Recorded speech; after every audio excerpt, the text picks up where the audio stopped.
Selamat datang di X Undercover. Channel ini merupakan perbincangan antara Dr. Jaya dan Pak Franky yang bertujuan untuk edukasi serta menceritakan pengalaman Dr. Jaya sebagai ahli forensik dan patologi. Sekedar informasi terkait jadwal tayang X Undercover yang akan tayang setiap hari Senin, Rabu, dan Jumat. Maka dari itu, untuk mendukung channel ini agar selalu memberikan tayangan yang informatif dan edukatif, kalian bisa dukung kami dengan cara like, comment, subscribe, dan share. Dan selamat menonton! Sebenarnya, kapan satu kasus aborsi bisa ketahuan, Rengge? Kalau ada yang melaporkan. Bukan ibu, bukan dokter, bukan perawat, ada yang melaporkan. Pihak lain. Kedua, kalau ibunya sampai sakit atau ibunya sampai mati, itu baru jadi kasus. Hari ini kita ketemu lagi bersama Dr. Jaya. Kita mau ngebahas beberapa cerita mengenai profesi Dr. Jaya. Tapi ini sebelum kita bahas cerita, ada satu yang menarik buat saya untuk kita tanyakan sama Dr. Jaya, yaitu minyak goreng ya, Dok ya. Karena Indonesia tuh masyarakatnya seneng goreng-gorengan gitu ya. Apa aja digoreng, termasuk saham pun digoreng, Dok. Nah, gini, jadi minyak goreng di Indonesia tuh terlalu banyak menurut saya. Dia punya jenisnya, Dok ya. Sedangkan di luar negeri sana itu banyakan itu biasanya cuman ada 2 kalau nggak salah. Minyak dari biji matahari, S3 ya, minyak biji matahari, minyak jagung, sama satu lagi minyak dari biji olive oil itu, Dok. Nah, di Indonesia ada tambahan dari kopra dan dari minyak biji sawit. Sementara ada pelengkap lain yang itu dari kadang-kadang kita kalau zaman dulu, Dok, kalau keturunan noni-noni Belanda ini, kita gorengnya pakai margarin atau mentega. Jadi gimana tuh, Dok, kalau untuk menggoreng, sebaiknya kita untuk kesehatan kita pakai yang mana? Oke. Gini, di antara segala macam minyak sebenarnya yang kenapa dibilang kalau gorengan tuh nggak bagus, karena di gorengan tuh banyak omega 3, Franky. Omega 3 banyak, padahal yang kita perlukan omega 6. Oh. Oke. Nah, jadi kalau kita disuruh milih terpaksa goreng, ada 3 minyak yang dianjurkan. Pertama olive oil. Yang kedua itu adalah butter. Butter itu ya minyak dari binatang ya. Dan satunya lagi itu adalah minyak kelapa. Jadi itu yang terbaik. Jadi di antara segala macam yang itu, kalau mau gorenglah pakai itu.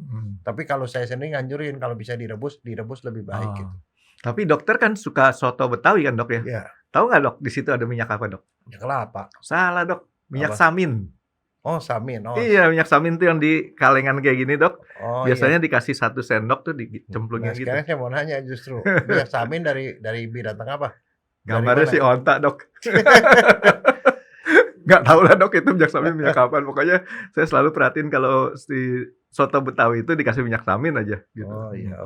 Nah, ini satu yang lagi nih. Kita mau ngebahas ini profesi Dr. Jaya nih. Dr. Jaya kan ahli forensik, ahli DNA. Orang kan sejauh ini cuman taunya kalau forensik itu berhubungan dengan makhluk manusia yang sudah tidak bernapas lagi. Iya. Tapi kan ternyata nggak begitu, Dok ya. Enggak. Dokter ternyata kemarin katanya dokter lagi ngurusin perselingkuhan, Dok. Iya. Karena jadinya akhirnya dokter rada ngetopnya dokter Selingkuh. Dokter selingkuh, Dok ya. Nggak tega ngomongnya, Dok. Dokter selingkuh. Jadi di sini kan yang diurusin apa, Dok, kalau selingkuh itu, Dok? Ngurusin DNA, Dok ya? Ya biasanya sih DNA. Tapi kan yang kita bahas bukan proses selingkuhnya, Dok. Hasil selingkuhnya. Iya. Biasanya itu kan berbentuk buah kehidupan baru. Iya. Yang dimana ada 2 pihak yang biasanya kan tuh selingkuh itu ada yang setuju dibesarin, ada yang nggak setuju dibesarin. Gitu, Dok. Nah, alias si baby tersebut. Nah, bayi tersebut kan kalau selingkuh itu dibiarin akan tumbuh menjadi bayi normal, Dok. Iya. Tapi biasanya kalau orang selingkuh itu pengennya diapain, Dok, bayinya, Dok?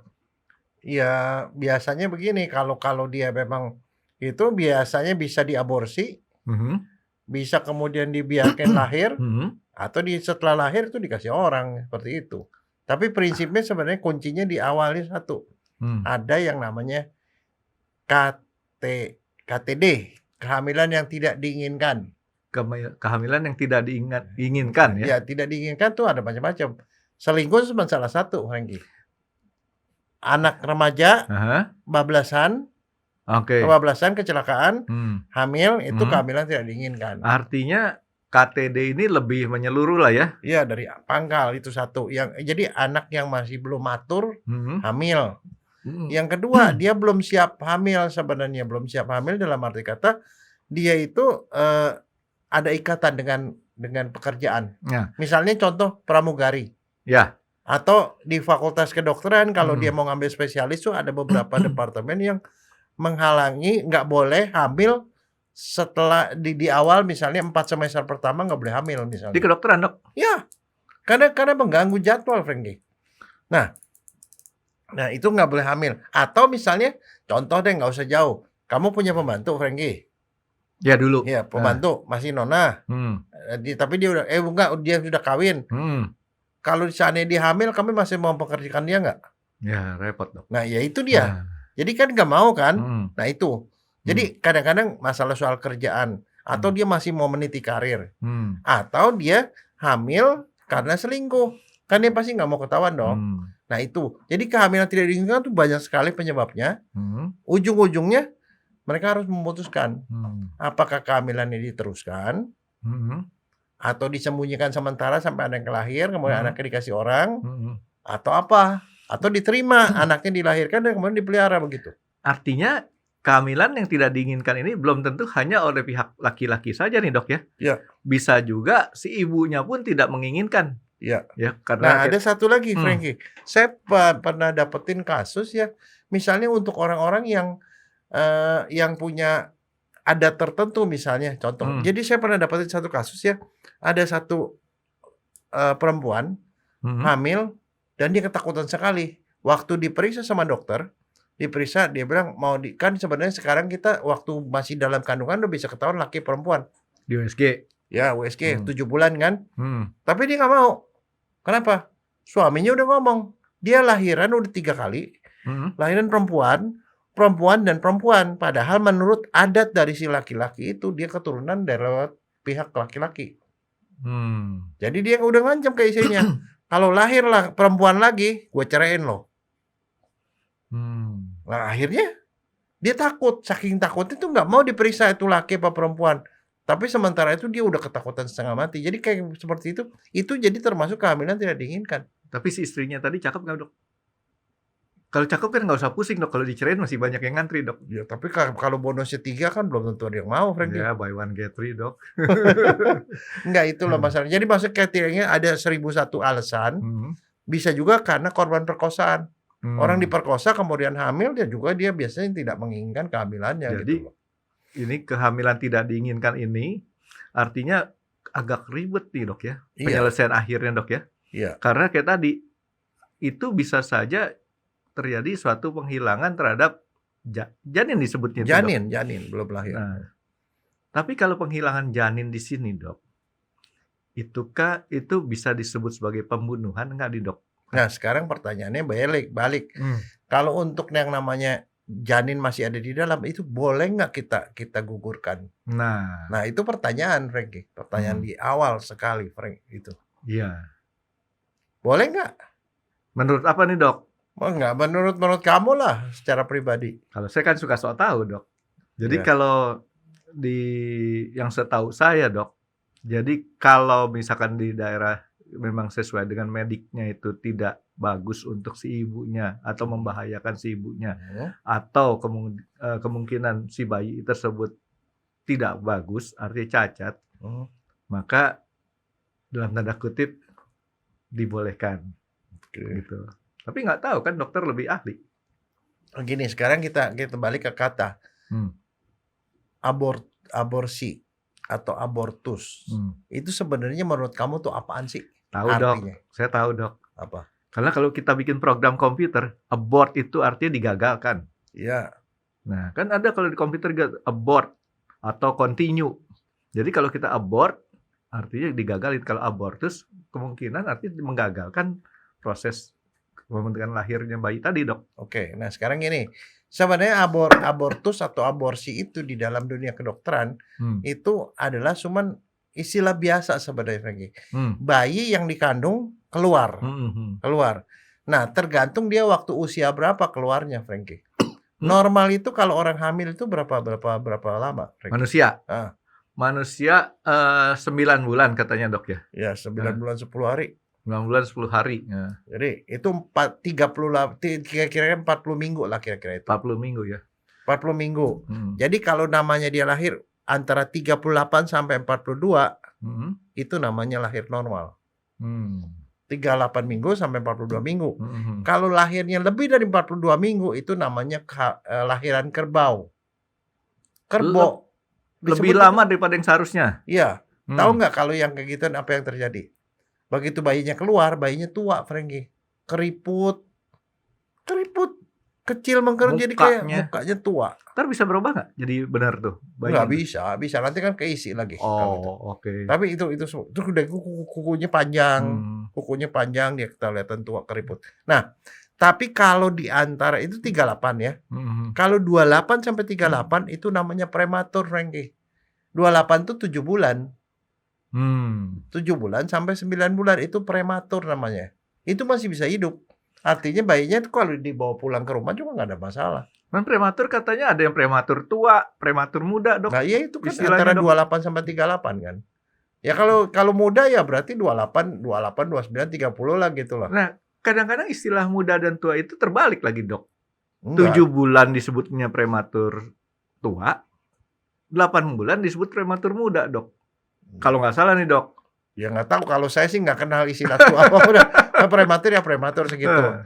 Nah, kalau 20 minggu dari 5 bulan sampai 28 itu namanya imatur. Belum matur. Belum matang. Kalau di bawah 5 bulan itu namanya aborsi. Oh. Jadi definisinya di situ, dok ya. Aborsi itu adalah kalau janin keluar dari rahim dan dia nggak bisa hidup di luar kandungan, pastinya mati. Jadi kalau dikeluarin, udah keluar dia pasti mati karena dia tidak bisa bertahan. Nah, kalau 5 bulan sampai 7 bulan yang imatur tadi bisa hidup tapi ditaruh di rumah sakit. Dok, pengertian aborsi tadi, dok, kan dokter bilang kalau sebelum 5 bulan dia keluar, dok, artinya itu aborsi. Ya. Aborsi ini kalau misalkan terjadi hal yang alami, dok, namanya abortus spontan. Artinya tidak disengaja kan, dok ya? Iya. Suatu ketika orang yang lagi hamil itu kemudian keluar. Kaget, kemudian janinnya keluar. Iya, atau yang waktu dulu itu kita udah pernah ngomong sama dokter Sandra. Karena toksoplasma. Iya. Parasit. Dia keluar. Tahu nggak, Frankie, berapa banyak yang aborsi spontan yang nggak diapa-apain dia keluar sendiri? Banyak, dok. Karena 20%. Keguguran itu termasuk aborsi spontan kan, dok? Betul nggak? Oh, enggak. Ini yang kayak kamu nggak diapa-apain dia keluar sendiri. Itu yang 20%. 20%. Jadi dari 100 orang hamil, 20%-nya itu keguguran sendiri. Karena kenapa? Dia janinnya tidak sempurna. Tuhan sudah ngasih mekanisme itu. Kalau misalnya cacatnya berat, otomatis aborsi. Oh, artinya, waduh, bos gede emang adil banget, dok ya. Kalau dirasakan itu nanti bikin pusing keluarganya dan sebagainya, itu aborsi. Otomatis nggak usah diapa-apain, dia keluar sendiri, dok. Iya, itu 5 bulan. Jadi 20% lumayan banyak. Nah, jadi begini. Jadi kalau dari segi kedokteran namanya aborsi itu cuma soal kapan dia keluarnya. Kalau dia keluar nggak bisa hidup, namanya aborsi. Kalau keluar tapi bisa hidup tapi harus dirawat dokter, itu namanya imatur. Imatur, itu 5 bulan ke atas, 5 sampai 7. 5 sampai 7. Kalau 7 sampai 38 minggu, jadi 28 sampai 38 minggu, itu namanya prematur. Jadi kalau prematur bisa dirawat sama keluarga. Tapi kalau yang normal itu 38 sampai 40. Di atas 40 itu namanya lahiran kerbau. Kalau kerbau mah nggak ada masalah. Cuman lama aja, lama nggak keluar-keluar gitu. Dia betah di dalam. Tapi kenapa tuh, dok, bisa sampai kayak gitu, dok? Problemnya? Kan dia nggak normal masuknya, dok. Iya, nggak normal. Nggak tahu kenapa. Ya kadang-kadang dia betah, mungkin di dalam ada karaoke kali, Breng. Mungkin juga kali ya. Atau, dok, dia takut mau keluar, dok. Bapaknya mau kumis soalnya. Mau keluar masuk lagi. Nggak jadi ya katanya.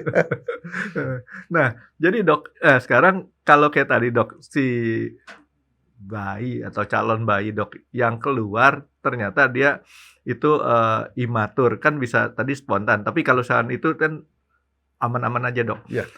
Prosesnya dok, sekarang proses keluarnya Nah, itu. sekarang ini, kalau bayi itu prosesnya dia udah keluar, Frankie. Biasanya kalau keluar itu tanda-tandanya apa kalau orang mau aborsi? Dia berdarah, Frankie. Lagi hamil tuh terjadi perdarahan. Kalian spontan nih dok ya? Ya, ya perdarahan. Datang ke dokter, maka dokter harus menyelesaikan supaya dia cepat keluar. Karena kenapa? Sebelum janinnya keluar habis, itu ibunya bisa kekurangan darah. Kurang darah. Nah, makanya di kedokteran setiap dokter umum ya diajarkan bagaimana caranya menolong orang aborsi. Menolong orang yang sedang proses aborsi supaya dia tuh ibunya selamat. Jadi aborsi itu adalah kata netral buat seorang dokter. Itu bukan hal negatif. Karena dokter justru menolong orang dengan cara dia melakukan aborsi supaya cepat selesai. Jika hal-hal yang kayak tadi disebutkan dokter ya. Ya. Nah dok, sebentar. Dokter bilang kan tanda-tandanya dia perdarahan dok ya? Ya. Bisa nggak kita stop perdarahannya dok? Bisa. Makanya kan dokter akan mendeteksi. Kira-kira perdarahannya bisa di-stop nggak? Nah, biasa kalau ke dokter sama dokter dikasih berbagai macam metode supaya nggak perdarahan. Tapi kalau perdarahan berlanjut terus berarti artinya memang udah nggak bisa dipertahankan. Maka itulah yang sama dokter diselesaikan. Nah, setelah diselesaikan ya udah ibunya selamat. Artinya dokter memilih ibunya selamat ya daripada cuma sekedar menyelamatkan si bayi. Tapi kalau memang masih bisa, dokter akan ngasih obat supaya tidak terjadi perdarahan lagi gitu loh. Jadi artinya bisa dipertahankan gitu loh. Jadi pada saat kehamilan yang diinginkan, maka dia dokter berusaha untuk menyelamatkan dok ya? Iya, pokoknya ditahan sampai kalau sebisanya sampai prematur. Begitu saatnya prematur dia lahir berarti masih bisa hidup gitu loh. Tapi kalau sebelum 5 bulan dia nggak bakal bisa hidup di luar, Frankie. Sulit dok ya? Kedokteran sekarang itu belum bisa untuk menyelamatkan bayi yang di bawah 5 bulan. Iya. Susah. Kalau sebelum 5 bulan semua fungsi dan bukan fungsi sih. Ya belum sempurna. Kelengkapan belum lengkap nih dok ya? Iya. Ya banyak yang belum lengkap makanya dia itu tidak sanggup hidup di luar kandungan. Nah, kemudian otak udah ada belum dok? Hah? Otak? Udah. Otak segala macam itu mulai muncul pada waktu 3 bulan udah ada. Udah ada ya. Jadi nggak perlu ke sederhana cuman lagi. Fungsinya belum sempurna. Jadi barangkali napas belum sempurna, jantung belum sempurna, jadi belum. Artinya kalau itu dibiarkan hidup berkembang di luar dok, maka resiko atau kemungkinan dia gagal hidup pun tinggi ya dok ya. Iya. Nah tapi karena itu yang namanya abortus spontan. Itu tidak masalah karena itu adalah masalah kedokteran. Ya. Yang jadi masalah adalah abortus provokatus. Jadi aborsinya itu yang dibuat diprovokasi. Nah, jadi ada abortus spontan, ada abortus provokasi. Provokasi artinya dia sebenarnya nggak mau keluar, tapi disengaja dikeluarin. Nah, misalnya tadi kan alasan dia anak SMP hamil, nah, ya kan? Ada orang habis diperkosa hamil, dia habis selingkuh hamil, terus kemudian waktu dia si ibunya lagi hamil muntah terus. Ada beberapa perempuan yang begitu hamil muntah nggak berhenti Frankie. Dikasih obat nggak hidup. Kalau diterusin ibunya bisa meninggal. Nah itu terpaksa aborsi. Jadi ada beberapa indikasi ibunya sakit jantung. Makin gede bayinya makin nyesek ibunya. Kalau diterusin itu ibunya mati. Akhirnya terpaksa diaborsi. Jadi ada indikasi ibu. Nah itu seperti itu terpaksa diaborsi. Jadi ada beberapa alasan untuk melakukan aborsi. Nah kalau itu terjadi maka dilakukan provokasi supaya janinnya keluar. Demo dok. Namanya provokatus, abortus provokatus. Nah provokatus ada 2 tadi kamu udah sebut sebenarnya. Kalau misalnya untuk menolong ibu supaya ibunya nggak meninggal, namanya abortus provokatus therapeuticus. Aborsi untuk mengobati si ibu atau medisinalis. Ada indikasi medisnya. Kenapa diaborsi? Karena ini korban karena dia ibunya nggak bisa selamat nih kalau diterusin nih. Ya, gitu. Nah itu ada indikasi medis.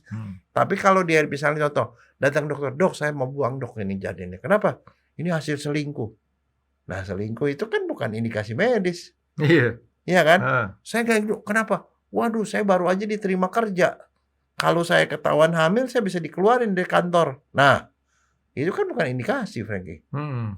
Saya belum mau hamil dokter, karena sekarang saya lagi nyelesain S3 saya.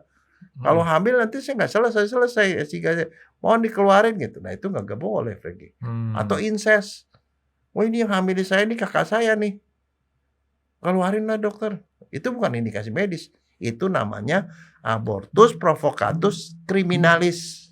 Ya. Itu yang nggak boleh, Frankie. Itu yang nggak boleh. Jadi dia ada dua ya, abortus spontan karena penyakit atau apapun dia memang keluar sendiri. Provokatus itu karena tindakan dari luar. Kalau ada indikasi medisnya, namanya yang terapetikus. Kalau yang nggak ada indikasinya, namanya kriminal. Kriminal itulah yang bisa dihukum sama pidana. Artinya kalau yang satunya lagi, yang abortus provocatus, yang terapetikus, nggak bisa dihukum. Nggak bisa dihukum. Loh, dokter, makanya itu sebabnya dokter diajarin cara melakukan aborsi supaya dia bisa nolong orang. Nah sekarang kalau misalnya contoh, ibu hamil, muntah-muntah atau dia menderita asma, makin dia anaknya makin gede dia makin nyesek, lama-lama ibunya bisa meninggal atau kena jantung. Jadi penyakit jantungnya makin berat begitu bayinya makin gede. Lah kalau kayak gitu diterusin ibunya mati, harus diaborsi kan? Dokter melakukan aborsi, dia tidak bisa disalahin, Frankie. Nah, kalau mengikuti lagunya Cendil, Dok, dokter juga kan manusia nih, Dok. Ya. Bisa nggak membedakan? Belum tentu, Frankie. Apanya? Dokter manusia. Kan nah, katanya... kalau alien juga bisa jadi dokter, Frankie. Cendil tuh apa sih geng itunya, Dok? Lagunya tuh pokoknya dokter juga manusia gitu kan? Nah, saya mau nanya tuh gini. Seorang dokter bisa nggak membedakan sebabnya? Yang kriminalis apa enggak? Kriminalis atau terapetikus? Terapetikus apa kriminalis nih? Gitu. Pasti bisa dong. Alasannya. Contoh nih, Dok. Contoh. Dia sebenarnya kriminalis nih. Tapi dia bilang, "Dok, saya tuh ternyata muntah-muntah terus, Dok." Nah, kalau muntah-muntah terus sama dokter masih dikasih obat. Nah, obat anti muntah. Kalau anti muntah sih tetap aja dia muntah terus sampai kemudian dia gangguan elektrolit segala macam. Kan mesti dibuktikan dulu bahwa dokternya sudah melakukan upaya maksimal. Artinya nggak langsung begitu si pasien ngakunya, saya muntah-muntah terus nih, Dok. Nggak langsung, ya sudah sini aborsi gitu. Enggak gitu. Nah itulah makanya bedanya itu Betty, Frankie. Beda-beda tipis. Jadi makanya yang tahu siapa dokter. Makanya biasanya kalau untuk melakukan aborsi ya, itu biasanya tuh dokter itu nggak memutuskan sendiri. Dia tanyalah, nih kondisi gini. Biasanya kalau beberapa rumah sakit malah mesti dirapatin dulu sama komite medik. Tahu nggak kenapa saya tanya, Dok? Kenapa? Soalnya kan yang nonton kita nih kan kadang-kadang juga ada yang mungkin punya keinginan abortus provocatus criminalis. Tapi kan udah dikasih bocoran ya. Kalau dia muntah-muntah terus, ya tinggal datang ke dokter. Dok, saya muntah-muntah terus gitu, Dok. Tapi sekarang gini, pertanyaannya gini, Frankie. Sebenarnya aborsi itu banyak apa enggak sih? Saya mau nanya deh. Kira-kira menurut kamu di Indonesia nih? Kita nggak ngomong di luar negeri, di Indonesia. Di Indonesia, saya nggak bilang banyak, tapi banyak banget katanya, Dok. Banyak banget, Dok. Soalnya yang ketangkep aja berapa banyak tuh? Nggak, perkiraan berapa lama? Berapa banyak? Perkiraan saya, ya di atas 10% lah, Dok. Berapa? Sebut angka dong. Masa disebut 11, Dok? 11% kan di atas 10%. Tapi nggak tahu lah pastinya. Dokter yang lebih tahu. Kira-kira antara 2 sampai 2,5 juta per tahun, Frankie. 2 sampai 2,5 juta per tahun? Iya. Banyak. Bukan banyak banget. Betul kan? Kalau banyak banget yang tadi kan. Artinya, Dok, kalau itu... Ini yang mana nih, Dok? Yang campuran tadi, Dok? Atau yang kriminalis aja, Dok? Yang campuran dong. Pokoknya segala macam. Segala macam aborsi. Itu banyak, Frankie. Tapi ya, nah sekarang pertanyaannya kalau banyak aborsi di Indonesia, dia termasuk yang provokatus kan berarti, yang kriminalis. Kira-kira kalau menurut kamu banyaknya di kota apa di desa? Kalau menurut saya, karena masyarakat Indonesia banyaknya di desa, ya di desa, Dok. 50-50, Frank. 50-50 ya. Nah, kalau di kota yang melakukan aborsi kira-kira siapa kebanyakan? Berarti nggak call a friend, Dok ya? Ya. Yang di kota harusnya dokter. 70% dokter. 70% dokter. Ini yang kriminalis nih, Dok. Iya.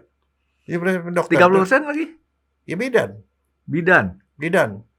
Ya bidan, dokter itu dokter ya, bidan, terus ada juga orang yang non medis. Non medis. Kalau di kampung, ya Pak Raji, dukun beranak ya kan? Ya, 84% dukun. Jadi artinya di mana-mana aborsi. Nah sekarang pertanyaan kenapa aborsi bisa tinggi? Itu pertanyaannya. Ya kita kehamilan yang tidak diinginkan. Ya kenapa kehamilan tidak diinginkan?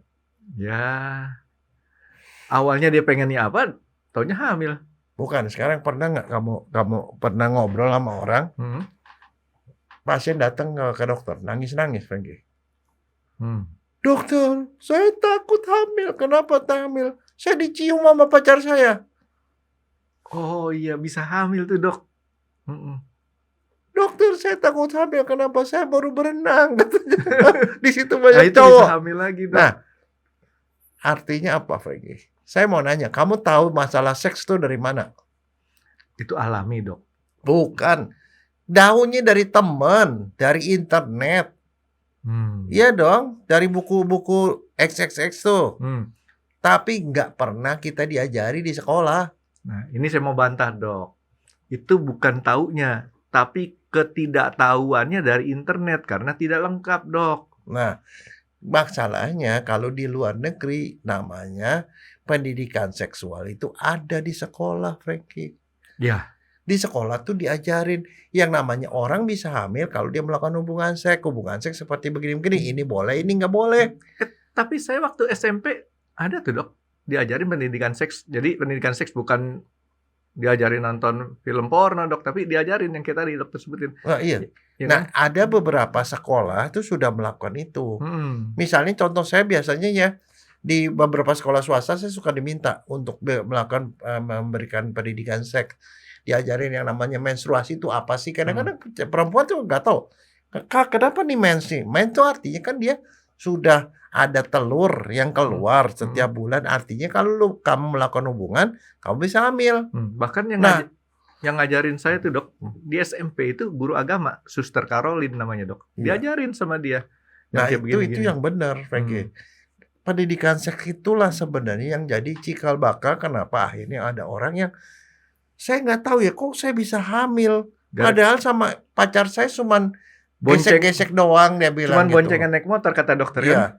Kan. Jadi itu loh karena ketidaktahuan karena nggak pernah dididik. Kenapa dalam pendidikan nggak diajarin? Nah itu satu. Sebab kalau kita ada pendidikan dikasih tahu begini yang nggak boleh seperti ini. Kalau pegangan tangan mah nggak apa-apa, nggak bakal hamil gitu loh misalnya. Begini dikasih tahu. Jadi kalau belum menikah tidak boleh melakukan ini kayak gitu loh. Dok, saya mau ngebahas ini sebentar. Mau nanya, kan ada beberapa obat yang kemudian itu bisa berakibat buruk terhadap janin dok. Kalau terjadi hal seperti itu akibatnya itu abortus provokatus juga atau bukan dok? Kalau dia nggak sadar, ya, misalnya dia nggak tahu bahwa itu bisa berefek seperti dia, bahkan dan kemudian keguguran itu tidak. Bukan ya? Tapi kalau dia sudah tahu seperti itu, misalnya dibohongin sama pacarnya, kayak kamu makan inilah, terus kemudian dia keguguran, itu namanya aborsi. Oke. Kalau yang tadi si abortus spontaneous loh dok, jatuh-jatuhnya dok. Ya. Nah sekarang begini, abortus ya. Itu dari segi medis. Tapi kalau dari segi hukum beda, Frankie. Iya, gimana tuh dok? Kalau hukum itu mengatakan kategorinya aborsi ini, saya ngomong begini karena ada undang-undangnya. Jadi ada dua kategori aborsi. Mengeluarkan, satu menggugurkan kandungan, yang kedua mematikan janin. Menurut hukum nih dok ya? Menggugurkan kandungan artinya janin tuh masih nempel di perut nih. Masih keadaan hidup. Disuruh keluar. Dipaksa keluar. Jadi hasilnya adalah suatu tindakan atau apapun yang menyebabkan janin yang masih ada dari perut jadi keluar. Itu namanya aborsi. Satu. Yang kedua adalah mematikan janin. Ada janin hidup di dalam, dikasih obat atau diapain, kemudian janinnya jadi mati. Itu juga menggugurkan kandungan. Kalau yang kedua tadi, janin hidup jadi mati. Tapi janinnya tetap di dalam. Itu menggugurkan kandungan. Yang pertama tadi adalah janin di dalam dibikin keluar. Artinya hasilnya adalah janin keluar.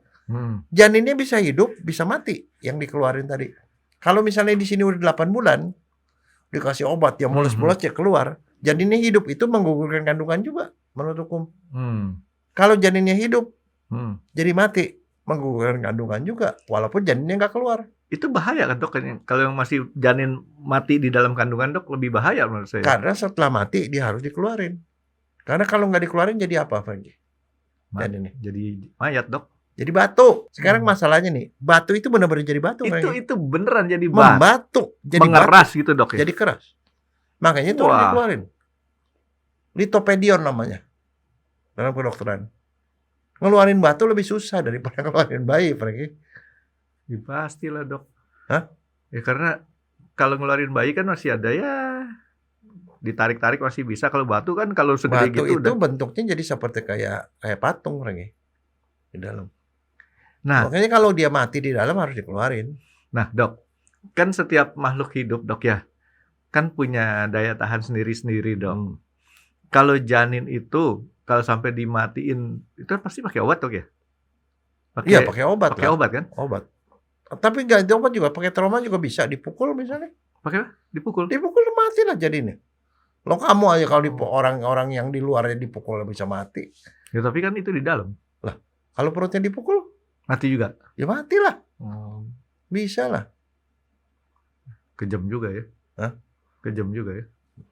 Ya kan kalau dipukul sama... Ya bisa dipukul atau dia nggak sengaja dijorokin terus dia jatuh ke kena trauma, sama aja lah. Nggak teriak tuh bayi ya dok ya? Nah itu kayak gitu loh, Franky. Maksudnya itu kita mesti tahu dulu yang seperti itu. Jadi gini, kalau dalam hukum nggak peduli mau umur berapapun, kalau dia belum masanya keluar dikeluarin. Kan sebenarnya kan bayangan orang, kalau aborsi itu janinnya mati. Belum tentu kalau secara hukum. Kalau janin 8 bulan dikasih infus, dikasih obat, dia mulut, dia keluar, janinnya hidup, tapi tetap pengguguran namanya. Sebutnya aborsi itu dihukum. Aborsi, hukum. Kalau janinnya hidup jadi mati, walaupun janinnya masih di dalam, itu pengguguran. Mana yang gugur? Nggak ada yang gugur di dalam, tapi itu pengguguran. Ini dia nih. Jadi si aborsi menurut hukum itu kan pemaksaan keluar dari dalam rahim keluar. Iya. Atau mematikan janin yang hidup. Sekarang kan tadi dokter sebutin, kalau dia dikeluarin tapi ternyata hidup dan bisa diterusin hidup dok, berarti nggak ada kasus hukumnya dong dok? Kan kalau urusannya dia tidak ada indikasinya, usia berapapun oleh hukum tetap aja itu diaborsi. Tetap kena pasal aborsi. Tahu nggak aborsi berapa hukumannya di dalam KUHP? Kira-kira 10 tahun. Tergantung ibunya menyetujui apa enggak. Oh gitu. Kalau ibunya nggak menyetujui 12 tahun, Franky. Yang melakukan aborsinya. Nah. Tapi kalau ibunya sampai mati 15 tahun, Franky. Yang nyuruh juga sama, dapat hukuman. Yang nyuruh. Iya dong. Kan ada pasal 55, barang siapa menyuruh atau membantu tindak pidana hukumannya sama. Nah, tapi kalau ibunya yang nyuruh, ibunya menyetujui nyuruh. Kan sering kali nih ibu datang hamil nih, datang ke dokter. Dok, saya mau membuang nih bayinya nih. Dokter melakukan. Ibunya dapat 4 tahun, dokternya 5,5 tahun. Oh, bagi 2? Bukan. Dokternya lebih berat, 5,5 tahun. Mestinya kan dokternya 4 tahun juga dong. Kan pasal 55, siapa yang menyuruh dihukum sama dengan pelaku. Yang melakukan kan dokter 5,5 tahun. Mestinya ibunya 5,5 tahun dong. Ibunya dikorting jadi 4 tahun. Kenapa dok? Hah? Kenapa? Ya, tanya yang bikin hukum dong. Aduh. Gitu. Ibunya, padahal dokternya bilang lah, gua kan melakukan aborsi gara-gara lalu yang minta kan. Dokternya 5,5 tahun. Kalau ibunya mati, dokternya jadi 7 tahun. Tapi si ibu yang meminta itu tetap 4 tahun cuma. Jadi itu dalam KUHP. Dalam KUHP dok ya. Tapi sekarang pertanyaannya gini, kan KUHP itu kalau dari segi hukum namanya leg generalis, hukum yang umum. Di dalam hukum itu ada dogma. Tahu dogma nggak? Dogma ada tahu. Iya apa? Sesuatu yang nggak usah dibuktiin lagi deh dok. Iya, pokoknya udah aturan baku lah. Udah terima aja dah gitu kan. Kalau ada aturan umum, ada aturan khusus. Yang khusus yang diberlakukan ini bisa disingkirkan. Namanya dalam bahasa hukum namanya lex specialis. Lex itu hukum. Lex specialis derogat legi generalis. Ya. Jadi hukum yang khusus menghapuskan hukum yang umum. Ada lagi lex posteriori, hukum yang muncul belakangan menghapuskan hukum yang lebih dulu. Lex posteriori derogat legi anteriori. Nah, jadi artinya kalau ada undang-undang lain yang ngatur itu. Nah, sekarang pertanyaannya gini. Kita kan undang-undang ini yang KUHP tadi yang saya bilang kan. Seperti itu. Ada yang hukum khusus nggak yang bisa menghapuskan KUHP tadi? Ada undang-undang kesehatan. Oh, pengampunnya tuh dok ya? Bukan, itu yang lebih khusus. Itu diatur lagi nggak? Kalau nggak diatur berarti dipakai yang umum, yang tadi. Tapi kalau ini diatur, yang umumnya itu hilang. Ini yang dipakai. Dok, balik lagi kepada abortus menurut hukum nih dok. Abortus menurut hukum pokoknya mengeluarkan dalam usia kandungan berapapun, itu tetap abortus dan itu menyalahi ada pasalnya dok ya? Iya, nggak peduli bayinya lahir hidup atau mati. Walaupun itu diurus, dihidupin apa enggak, itu ada pasalnya. Berapa tahun dok? Apaan? Abortus kayak gitu, hukumnya berapa tahun? Kalau 12 tahun. Nah, kalau nggak ada izin ibunya. Kalau ada izin ibunya 5,5 tahun. Waduh. Dokter tahu nggak yang di otak saya mikir apa dok? Apa? Dokter kandungan kalau dia melakukan yang namanya sesar itu dok, itu kan kadang-kadang belum waktunya. Tapi ada indikasi medis, maka otomatis itu bukan kriminalis. Bukan nih dok, bukan medis nih dok, malah dok. Apaan? Saya pengen anak saya lahirnya di Sionaga. Mana tuh medis? Nggak ada medis dok. Karena kalau besok lahirnya, sionya udah ganti dari naga jadi apa? Kuda. Ular. Beda sehari. Itu lahiran besok jadi ular. Nah dia pengennya masukin di situ. Lahirin sekarang juga jadi naga. Dihukum dong dok. Sebenarnya bisa. Tapi begini.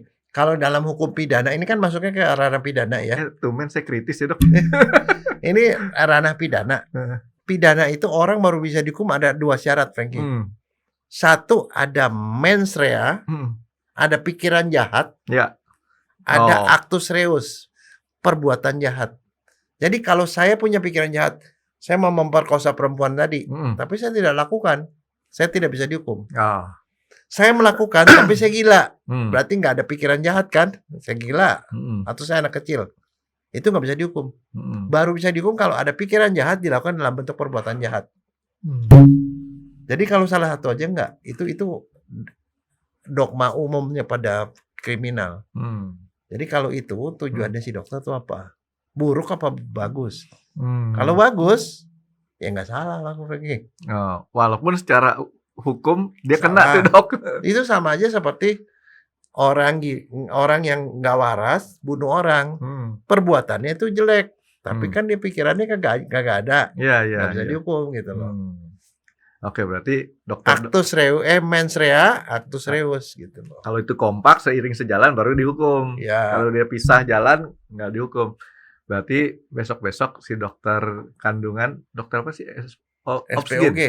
SPOG ya. Itu nggak takut lagi ya. Nah sekarang pertanyaannya gini. Kalau dengan lihat cerita seperti itu, kalau menurut kamu aborsi itu positif apa negatif?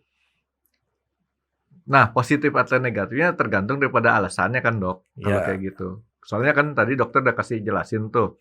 Begini, begitu. Ya kan? Kalau alasannya itu memang untuk kebaikan. Ini di luar kita nggak? Di luar daripada agama nih dok ya? Nggak ada urusan ini. Kalau agama kan apapun itu, pokoknya yang namanya aborsi itu pasti dilarang. Gitu. Karena itu kan boleh disebut kita tadi dok ya, awal-awal saya ngomong pembunuhan atau bukan itu kan ya? Kalau kita kecampingin agama ada dok ya? Karena nah sekarang dari segi kedokteran deh, menurut kamu sebenarnya dokter boleh nggak melakukan aborsi?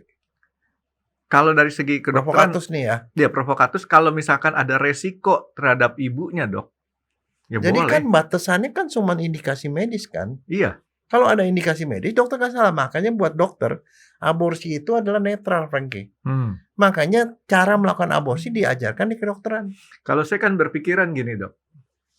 Saya pun ditanya pada waktu istri saya melahirkan, kalau terjadi hal-hal yang buruk, mana yang harus diselamatkan? Nah, saya selalu jawabnya adalah istri saya, Dok.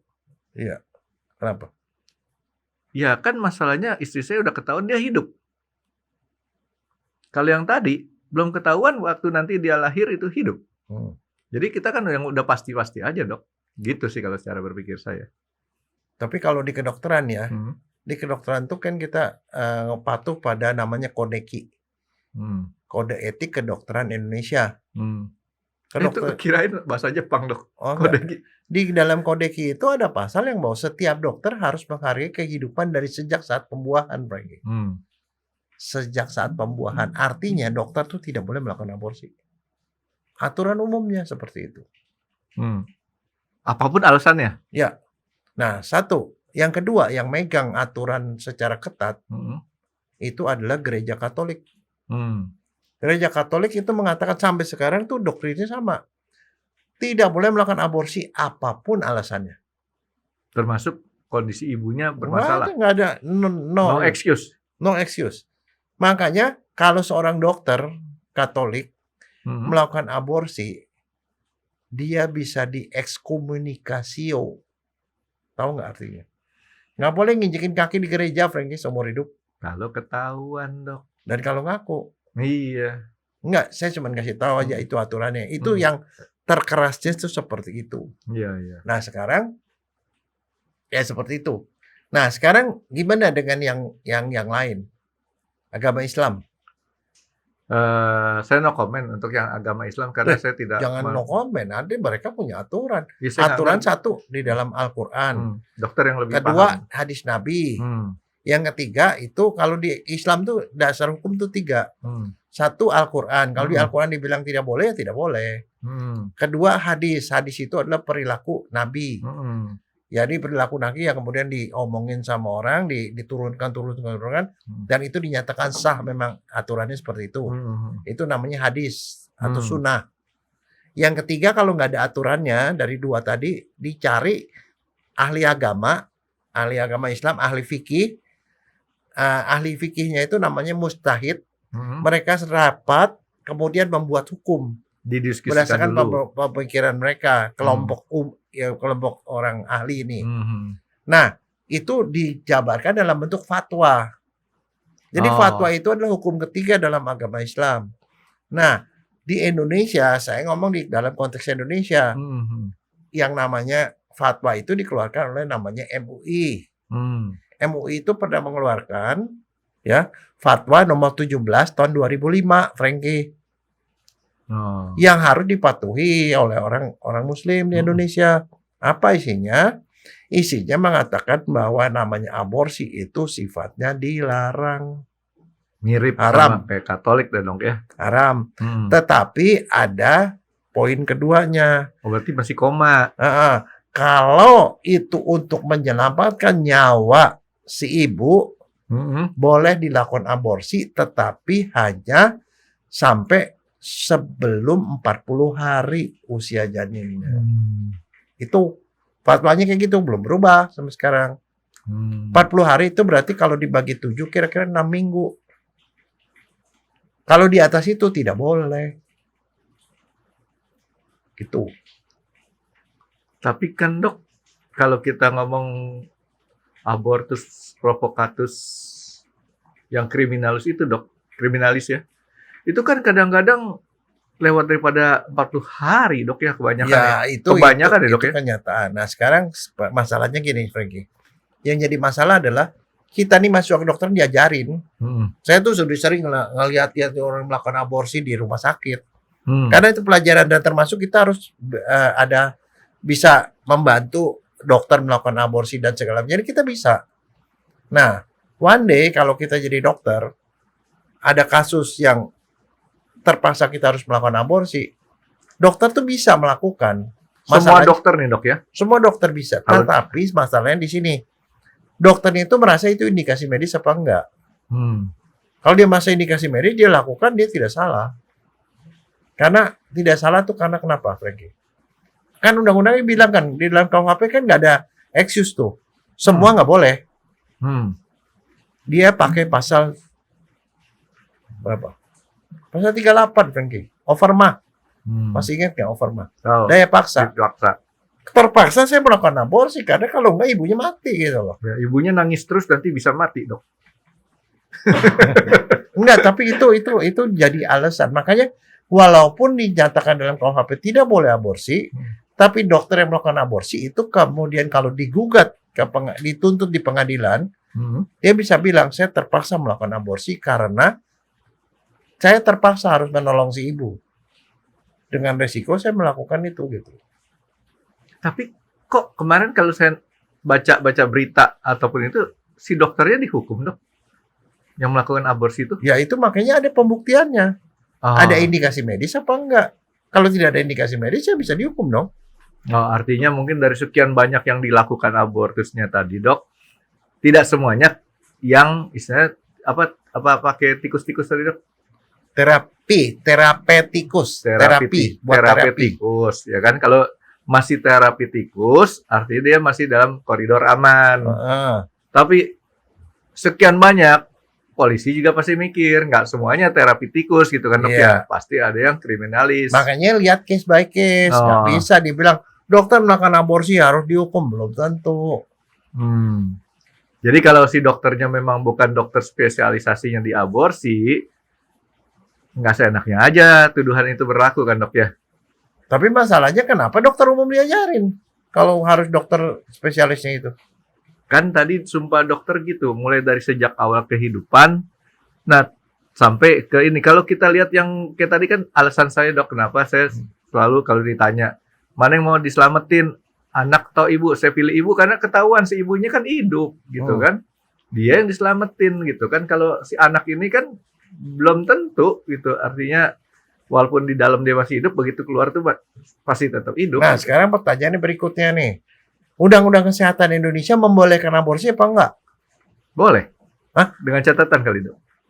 Yang kayak tadi, Dok. Buktinya sih fatwa aja boleh. Ya, fatwa itu urusan agama. Ini urusan hukum. Saya campur-campurin, Dok. Gini, hukum itu Indonesia itu punya hukum kesehatan, undang-undang kesehatan itu berganti-ganti terus, Frankie. Tahun 92, 92 itu ada undang-undang kesehatan. Di dalam undang-undang tahun 92, kemudian tahun 2009 keluar lagi undang-undang kesehatan baru. Kemarin keluar lagi undang-undang kesehatan baru. Tapi boleh nggak, Dok?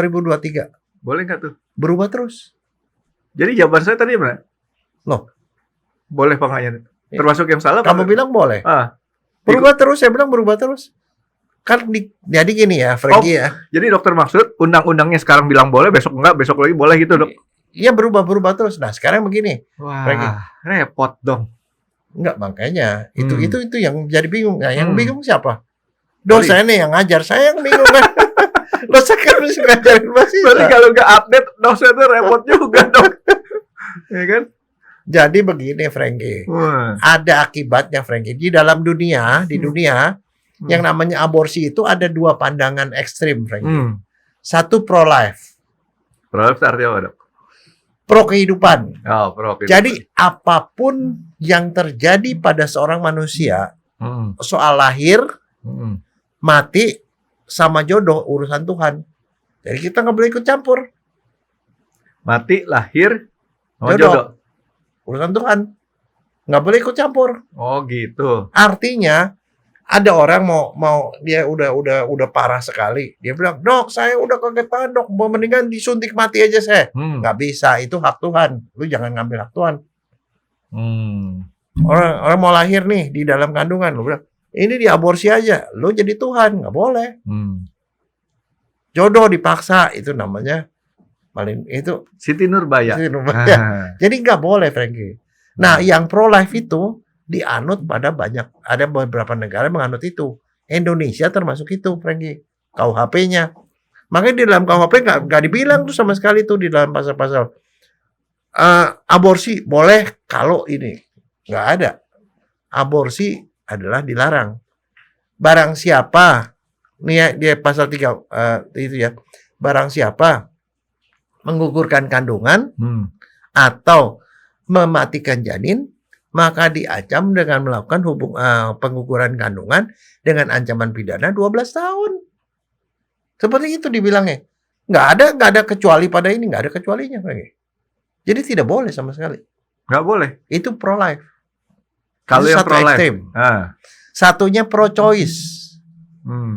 Pro-choice itu ekstrem berikutnya. Badan perempuan ini milik saya. Hamil itu hamilan saya. Ya. Mau diapain itu suka-suka saya dong. Iya. Nah itu. Jadi perempuan tuh punya hak untuk menggugurkan kandungan kalau dia mau. Itu namanya pro-choice. Dokter, si perempuannya punya hak untuk menggugurkan kandungan karena itu haknya dia. Badannya badan dia, yang hamil-hamil dia. Kalau dia mau buang, ya aborsi, suka-suka dia. Nah itu terjadi misalnya contoh pro-choice itu di Jepang, Franky. Di Jepang orang hamil nggak punya suami nggak apa-apa, datangnya ke rumah sakit. Saya mau menggugurkan, kenapa? Saya nggak mau. Digugurkan, aman. Ada bahayanya, Franky. Kalau negara yang pro-choice, itu biasanya pengguguran dilakukan oleh dokter yang resmi. Dokter melakukan pengguguran kan nggak ada resiko kan? Ya, kecil resikonya. Kalau di Indonesia yang pro-life, dia menggugurkan kandungan, meleset-meleset dia 12 tahun, Franky. Iya dong? Iya. Makanya dia dokter takut kan? Makanya aborsi itu nggak ada yang berani lakukan, Franky. Dokter nggak berani. Kalau dokter nggak berani, dia larinya ke dukun, Franky. Ke dokter. Dokter bilang, nggak boleh. Saya nggak mau melakukan. Sini nggak mau. Akhirnya dia pergi ke dukun. Akhirnya terjadilah ibunya digugurkan sama dukun. Karena si dukun itu tidak higienis, ibunya mati. Ya resikonya gede, Dok. Makanya di negara yang pro-life, angka kematian ibu tinggi. Matinya kenapa? Karena aborsi, karena perdarahan, karena infeksi. Dan Indonesia termasuk yang angka kematian ibunya tinggi di Asia, bahkan di dunia. Indonesia? Ya. Gara-gara itu. Yang paling tinggi di negara mana, Dok? Oh, di negara-negara ya kayak India segala macam. Nah, atas dasar itu maka dokter nih pikir, sebenarnya kalau dia diaborsi sama dokter tuh aman. Ini gitu si malakama lah, Dok ya. Kalau kita ngerjain ngelanggar undang-undang, kalau nggak dikerjain si ibunya sengsara ya. Nah itu ada istilahnya, Franky. Apaan, Dok? Itu safe motherhood namanya. Safe motherhood. Safe motherhood itu adalah keselamatan. Jadi ibu yang aman, melahirkan secara aman. Nah, kalau negaranya mau safe motherhood-nya bagus, pro-choice. Kalau dia mau mempertahankan moral, pro-life. Tapi nanti banyak pengguguran kandungan yang tidak kita di Indonesia masih pro-life ya, Pak? Pro-life itu waktu KUHP yang tadi kita ngomong. Makanya tergantung Menkesnya. Tahun 92 Menkesnya. Ya. Itu waktu Menkesnya pada waktu itu ya. Dokter kandungan, spesialis kandungan. Menkesnya. Dia bilang kesian nih dokter-dokter mau aborsi takut. Jadi pro-choice. Pro-choice limited. Limited pro-choice. Udah kayak mobil aja, Dok, ada edisi limitednya, Dok. Jadi dia bilang gini. Nah, ini jadi ya Undang-Undang Kesehatan nomor 23 tahun 92. Tahun 92 nih ya. Menyatakan bahwa pada prinsipnya aborsi dilarang. Tindakan medis tertentu nama istilahnya dilarang. Tapi kalau untuk gawat darurat menyelamatkan nyawa ibu dan janin dan atau janin bisa dilakukan aborsi. Oh, berarti ada celahnya di situ. Dikasih celah menyelamatkan ibu dan atau janin. Nah, cuman yang buat seorang dokter bingung itu menyelamatkan janin, Franky. Itu rupanya buat begini. Jadi kalau ibu hamil, tiba-tiba janinnya tuh kondisinya udah jelek nih. Udah ngamuk-ngamuk, kalau nggak dikeluarin dia mati janinnya. Dikeluarin sama dokternya nggak salah gitu loh. Kalau yang ibu kan tadi kan ada indikasi ibu. Itu tidak salah. Jadi dia jadi boleh kalau untuk menyelamatkan janin. atau ibu nyawa ya, cuma nyawa Anda Frankie. Jadi kalau janinnya cacat itu nggak bisa dihukum. Tetap harus bisa dihukum dokternya. Cuma nyawa ibu atau nyawa janin yang melakukan tindakan harus dokter kandungan, harus di rumah sakit. Harus dokter kandungan, tidak boleh sembarang dokter. Undang-undangnya ngomong begitu. Tapi kenyataannya habis begitu apa yang terjadi, Frankie? Kan nggak semua daerah punya dokter kandungan. Nah, di situ kamu udah pinter sekarang, Frankie. Berapa kali episode sama dokter, masa nggak pinter-pinter? Loh, enggak, memang betul. Gara-gara gitu, undang-undangnya tuh tidak bisa diberlakukan. Tapi ada satu lagi yang bikin dia lebih error, Frankie. Tapi saya pinter, bukan itu sih dok, sebabnya dok. Apa? Kemarin saya pergi ke apotek, saya beli obat pinter dok. Jadi saya makan terus setiap hari gitu dok. Itu ya, jadi itu limited. Tapi ternyata itu tidak mencukupi karena kenyataannya yang tadi kamu bilang. Kalau dokter umum gimana? Dia nggak bisa lakukan. Kalau nggak di rumah sakit gimana? Nggak bisa dilakukan. Akibatnya itu tidak efektif. Maka tahun 2009 ya ada Undang-Undang Nomor 36. Undang-Undang Kesehatan diperbarui. Beda 17 tahun tuh dok. Diperbarui, di situ dibilang ditambah, Frankie, jumlah yang boleh di Excuse-nya. Menyelamatkan ibu dan atau janin. Kalau bayinya cacat genetik maupun herediter bawaan atau genetik dari DNA, akibat perkosaan, itu boleh, Frankie. Akibat perkosaan dok? Ya. Balik lagi nih dok, kata-kata perkosaan dok. Nah gini dok, kan kalau di dunia barat dok, seorang istri berhubungan seks sama suaminya, kalau dia nggak mau kan disebutnya perkosaan. Ya. Berarti kalau dia berhubungan sama si suami, terus kemudian dia tidak menghendaki anak ini, bisa disebut perkosaan? Tidak. Oh enggak ya? Enggak, tetap perkosaan Indonesia kan berlaku Undang-Undang Indonesia. Beda ya? Beda. Oh. Jadi celahnya apa dok kalau kayak gitu dok? Enggak, kalau ada pemerkosaan, ada orang rumahnya dirampok, isinya cakep, diperkosa, terus kemudian dia kabur, kemudian ternyata hamil lagi pemerkosaan itu. Ibunya datang ke dokter minta digituin, suaminya ini, ya udah, boleh, dokternya nggak salah. Jadi kayak kasus 98 dok, kan banyak dok, ya. Katanya yang diperkosa itu dia punya hak, ya, untuk bisa diaborsi dok ya. Tapi di situ ada yang error, Frankie. Apalagi dok? Hanya boleh dilakukan kalau kurang dari 6 minggu. Kurang dari 6 minggu? Hamilnya. Nah sekarang perempuan itu kan mens itu kan sebulan sekali. Ya. Kapan perempuan itu baru tahu kalau dia telat mens? Paling sedikit 8 minggu, Frankie. Udah sebulan nggak keluar-keluar, masih tungguin. Udah 2 kali periode nggak keluar, baru dia bilang gua telat mens nih. Pada saat dia diperiksa, oh hamil. Waktunya udah habis, Frankie.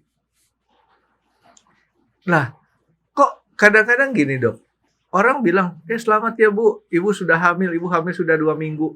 Mungkin nggak dok? Enggak, hamil tuh 8 minggu paling sedikit, baru dia baru.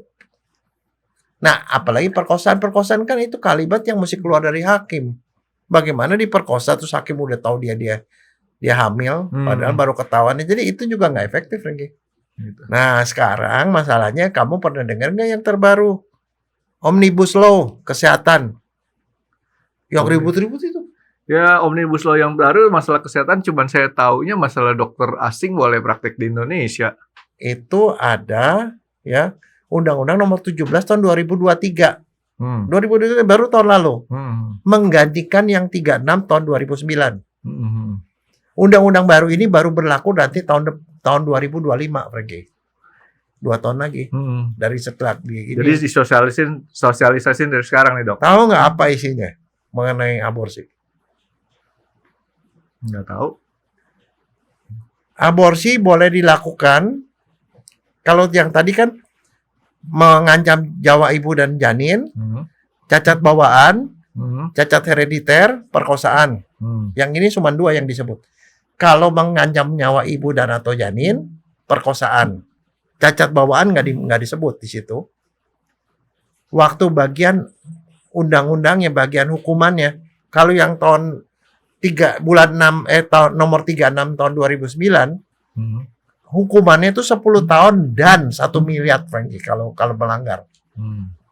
Yang ini pada pasalnya nih yang undang-undang terbaru ini dia bilang dokter yang melakukan aborsi ke atas indikasi kedaruratan dan akibat tindak susila tidak bisa dipidana. Itu isinya, Frankie. Karena tindak susila nih dok ya. Jadi justru isinya bukan hukuman ke dokter, tetapi dokter yang melakukan aborsi pada gara-gara menyelamatkan nyawa ibu dan atau janin dan akibat perkosaan atau tindak susila lainnya tidak dipidana. Artinya dia udah pro-choice, Frankie. Jadi kalau ditanya, sekarang aborsi boleh nggak? Boleh. Ah, berarti saya benar dok. Oh. Hadiahnya dok. Kan udah benar. Nanti sertifikat lagi. Bukan dok yang kemarin aja kwitansi jangan betul. Nggak, tapi saya sendiri bingung loh. Bingung tuh undang-undang kenapa bisa berubah-berubah gitu. Tapi sih buat orang hukum sih bagus, Frankie. Bisa jadi dokter itu, Frankie. Bahan buat disertasi itu dok ya? Loh iyalah. Terus bagaimana itu dan apakah itu bisa dilaksanakan apa enggak? Saya nggak tahu. Tapi ini kan dok, saya tuh tetap aja masih mikir ya. Itu kan yang kayak tadi tuh kalau kita ketemu statistiknya kalau yang secara administrasinya benar. Yang terjadi kan justru sebaliknya dok. Kasus-kasus ini di mana tidak teradministrasi dengan baik gitu kan dok. Nah kasus-kasus kayak gitu bisa ketahuannya dari mana tuh dok statistiknya tuh dok? Itu masalahnya gini ya, kalau kita ngomong soal aborsi, aborsi itu adalah dalam kedokteran forensik disebut sebagai crime without victim. Kenapa? Victimnya si janin dok. Nah, si janin itu eksis apa enggak? Manusia bukan? Belum lahir, belum manusia. Nah, tadi makanya kenapa tadi awalnya sih saya tanya dok, itu pembunuhan, saya mau ngejebak dokter sebenarnya. Untung gak kejebak. Loh, itu namanya the crime without victim. Karena victimnya si bayi kan. Si bayinya nggak belum lahir kan, belum eksis kan. Nah sekarang pertanyaannya ibu yang minta itu apa? Dia termasuk orang yang menyuruh tindak pidana. Jadi sebenarnya dia bukan victim. Nah makanya aborsi kebanyakan nggak bisa masuk ke ranah hukum, Frankie. Kenapa? Karena ibunya yang meminta aborsi nggak mungkin dia melaporkan, dia dihukum, Frankie. Iya dong. Dia bisa dihukum. Makanya dia nggak melaporkan. Dokter yang melaporkan, gak mungkin dia melaporkan, dia dihukum. Bidannya segala macam perawatnya mau laporkan nggak mungkin. Mereka bisa melaporkan, mereka bisa dihukum karena membantu tindak pidana. Ya, jadi kalau dokter tadi perhatikan pertanyaan saya di awal, sama saya punya alasan tadi waktu kenapa pemilihan ibunya udah ketahuan tuh, saya mau ngejebak dokter. Nah sebenarnya kapan satu kasus aborsi bisa ketahuan, Frankie? Kalau ada yang melaporkan. Bukan ibu, bukan dokter, bukan perawat, ada yang melaporkan. Pihak lain. Kedua, kalau ibunya sampai sakit atau ibunya sampai mati, itu baru jadi kasus. Ada pihak lain yang melaporkan. Jadi makanya kasus itu seperti gunung es, Frankie. Yang ada di koran, di media sosial ada orang diaborsi meninggal. Sepertujuhnya tuh dok. Cuman kecil, di bawahnya gede, Frankie. Nah sekarang sebenarnya kalau ditanya setiap dokter, kamu sebenarnya pernah melakukan aborsi apa enggak? Kalau dia jujur, Frankie, dia pasti bilang, pasti pernah, Frankie. Dalam pendidikan mereka pernah. Atau setelah itu. Nah sekarang kamu tebak, saya. Saya ini kan cuman, kalau dari segi ininya ya, saya cuman pernah jadi dokter umum, terus spesialis forensik. Kasus aborsi banyak yang saya otopsi. Tapi pertanyaannya, orang yang hidup nih, kalau ngelihat kayak saya gini, saya pernah melakukan aborsi apa enggak menurut kamu? Pernah dok. Hah? Pernah. Oh yakin? Yakin tadi dokter udah ngomong setiap dokter pernah. Jadi saya melakukan aborsi itu pertama kali waktu saya tingkat 5, Frankie. Tingkat 5. Jadi gini, kita kan di dalam, itu tahun 85 kejadiannya, Frankie. Tahun 85, tingkat 5. Ya. Kejadiannya begini, Kan kita tuh harus ikutin misalnya 2 bulan di bagian kebidanan, Ya. sekian bulan di bagian kulit, sekian bulan di bagian penyakit dalam. Saya udah lewat bagian kebidanan, saya udah tahu bagaimana cara melakukan aborsi. Ya. Berlima orang, 5 orang nih, dikirim ke puskesmas di daerah Jakarta Barat, Cengkareng. Ya, Cengkareng. Berlima nih, di bagian public health, kesehatan masyarakat. Sana kelima, di public health tuh kita suruh belajar bagaimana menangani kasus di puskesmas. Oh, dokter dikirimnya ke puskesmas nih, Dok ya? Iya, puskesmas, Cengkareng. Masuk ke situ. Hari pertama, kan kita datang ke situ, kan di situ puskesmas kan ada dokter umumnya kan, dokter puskesmasnya. Cari dokternya kagak ada. Lagi posyandu. Nah iya, kan kalau posyandu kan dari pagi kan. Iya. Posyandu. Kita kan di situ ngobrol-ngobrol di situ karena kita datang ke situ, kita kan tamu. Datang ke situ nanti kita mesti kulonuwun sama yang punya kan, sama dokternya. Iya. Habis itu nanti dikasih tugas selama sebulan itu ngapain aja gitu loh. Dokternya belum datang. Tiba-tiba datang 1 orang pasien dibopong sama 2 orang perempuan, dibopong sama 2 perempuan lain. Sembari jalan, dia perempuannya pakai kain, itu daerahnya terpencil tuh di tengah antara Jakarta sama Tangerang lagi. Sembari jalan, sepanjang jalan tuh darah ngocor, Frankie. Darah ngocor ya, bukan netes ya. Darahnya ngocor, dia bawa kantong kresek, masuk dibaringin ke meja pasien, darah ngocor terus. Kita bilang kenapa? Itu umur berapa, Dok, si ibunya, Dok? Perempuannya tuh? Umurnya 30-an. 30-an. Ya lumayan lah ya. 30-an, kita bilang kenapa? Jadi si ibu itu hamil 5 bulan, dia pergi ke dukun untuk aborsi. Sama dukun diurut-urut. Bayinya nggak keluar, malah berdarah. Begitu berdarah ngocor, dukunnya give up. Bawa aja ke dokter katanya. Artinya dia mau melakukan percobaan aborsi tapi gagal. Ya. Nggak keluar bayinya. Yang ada adalah perdarahan. Dibawa ke situ. Begitu sampai kita periksa bayi ibunya udah presyok. Presyok itu artinya perdarahan terlalu banyak. Dan ternyata kantong plastik yang dia pegang itu isinya kain yang basah dengan darah. Aduh. Udah basah dengan darah ditaruh di situ. Ini dia pakai kain baru. Kain baru itu dia bawa ke puskesmas. Itu juga udah basah. Jadi mungkin udah seliter kali atau lebih. Lebih, Dok. Nadinya rendah, tensinya rendah, segala macam. Cuman bisa hidup kalau dia diinfus dan ditransfusi. Jadi kan kita harus lakukan sesuatu kan, karena kita harus nolong kan. Ya, emergency itu, Dok. Si dokternya ditelepon-telepon gak nyambung, Frankie. Waktu itu kan zaman dulu kan rada-rada susah tuh sinyal tuh. 85 handphone belum populer, Dok. Saya dihubungin kagak connect, Frankie. Saya pakai handphone aja 91 masih pakai handphone yang gede tuh. Dihubungin nggak connect, Frankie. Kan kita panik dong. Iya. Tapi kan sebagai seorang yang sudah pernah belajar gawat darurat, infus, guyur. Sementara kita ambil darahnya, suruh cari darah ke PMI. Wah, cari darah lah. Ada yang kita tugas cari darah. Ini. Tapi sementara ini kita sudah belajar bahwa kalau orang keguguran seperti itu, kalau janinnya nggak dikeluarin, darahnya nggak bakal berhenti, Frankie. Di sini kita guyur, kasih cairan, keluar lagi. Ini keluar ini, lama-lama mati karena darahnya habis. Sementara ini kan nggak ada kepastian nih. Infus darahnya kapan datang. Kita juga tahu itu letaknya di tengah dan kamu tahu waktu itu belum ada jalan layang tuh di Cengkareng. Harus jalan bawah dan Mogot. Macetnya bukan main tuh, Dok. Ke Jakarta bisa 2 jam, ke Tangerang 2 jam, Rengki. Kalau kita kirim pakai ambulan ke arah Tangerang, diterima di Rumah Sakit Umum Tangerang. DOA, Dok. DOA.